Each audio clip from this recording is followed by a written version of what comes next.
गर्दै हुनुहुन्छ आज हजुरले यस्तो चिसो पानीमा? शरण गर्दा परिपूर्ण प्रायणे सुखशास्त्री हरे देवी नारायणी नमस्ते हरिम हरिम हरिम हरिम हरिम हरिओम हरिम हरिम हरिम हरिओम हरिओम हरिओम शरणागता परिपूर्ण प्रायणे सर्वशास्त्री हरे देवी नारायणी नमस्ते।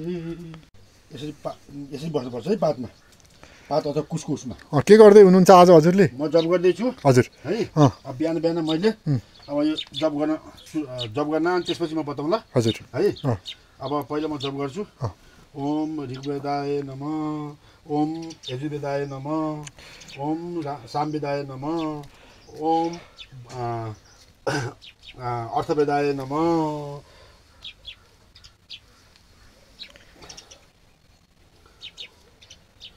ओम भूर्भुवस्सुः तत्सवितुर्वरेण्यं वरेण्येन धीमहि धियो यो नः प्रचोदयात्।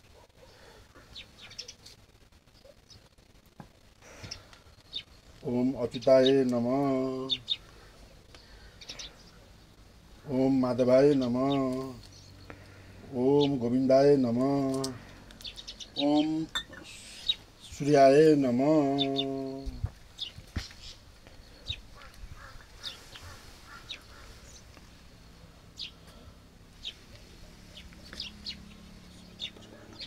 ओम भूर्भुवस्सुः तत्सवितुर्वरेण्येन धीमहि धियो यो नः प्रचोदयात्। अघि हजुरले नुहाउनु भयो, के गर्नुभयो, हामीले अहिले बुझ्न सकिएन। यो के हो हामीलाई विधिपूर्वक बुझाइदिनुहोस् न गुरु। हजुर, यो हाम्रो धार्मिक परम्परा हो हजुर है, ब्राह्मण जातिको धार्मिक परम्परा हो।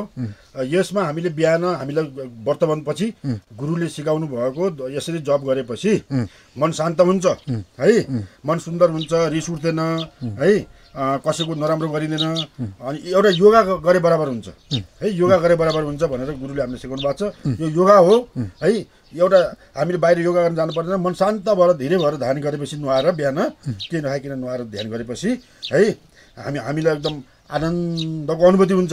यो नुहाउँदा के सम्झिनु पर्ने, के गर्नु पर्ने रहेछ? बिहान नुहाउँदाखेरि भगवानको नाम जपेर होइन, अब भगवानको नाम गरेर जपेर भन्दै नुहाउँदै गर्नुपर्छ।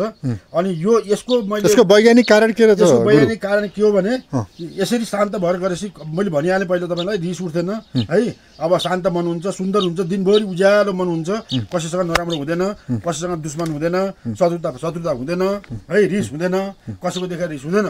अनि एउटा अर्को उद्देश्य के हो भने छोरा छोरी होइन, हाम्रो अहिले लोप हुँदै गएको छ जप गर्ने परम्परा, लोप हुँदै गएको छ।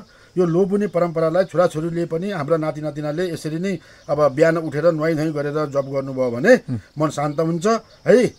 उहाँहरूले पनि सिक्नुपर्छ। कतिपय त गरिराख्नुहुन्छ, कति ब्राह्मणहरू कतिपयले त अब यो जप गर्नुहुन्छ, तर कतिपयले अब धेरै लोप हुँदै गएको छ। त्यो हुँदाखेरि यो जप गर्दाखेरि मनमा शान्ति हुन्छ, आनन्द हुन्छ। जय प्रभु, जय राम। यो गरेको काम एकदम राम्रो लाग्यो, तर एकपटक हामीलाई चाहिँ होइन र हजुरले अघि सुरुमा कसरी गर्नुभयो नि, त्यो पातहरू के राख्ने, कसरी जप गर्ने, त्यो एकचोटि हामीलाई देखाइदिनुहोस् न।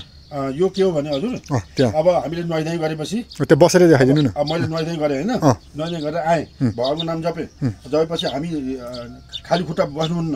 अब यस्तो के यो बेलाउतीको पात हो, कुस भए पनि हुन्छ, कुसको पात र बेलाउती पातमा यसरी टेकेर अनि हामीले जप गर्नुपर्छ।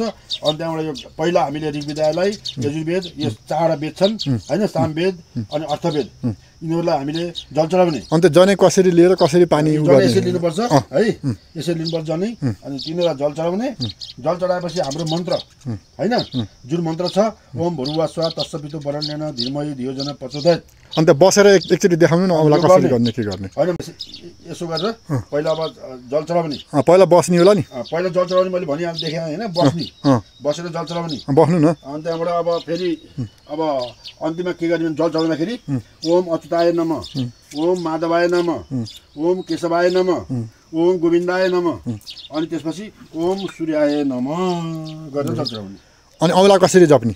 हजुर, औँला यसरी यहाँबाट यसरी जप्ने, 1 2 3, 1 अब यहाँबाट यसरी यसो, यहाँ यसो यसो यसो, यहाँ यसो यसो यसो, यसरी गर्ने।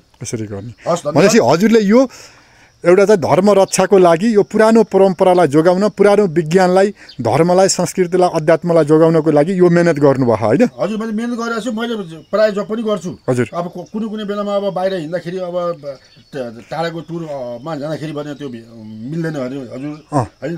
नत्र पछि म बिहान उठेर नुहाउँछु, म 4 बजे उठ्छु, नुहाइधुवाइ गर्छु होइन, जब गर्छु, सूर्य भगवानलाई। यो चाहिँ हजुरलाई यसरी लगातार गर्दा आनन्द आएको छ? एकदम आनन्द, मलाई त शरीर फ्रेस भएको छैन? शरीर स्वर्गको अनुभूति भएको छ हो है? ल फेरि पनि कोटी नमस्कार है। हाम्रो धर्म संस्कार ल अन्तिममा यही भयो।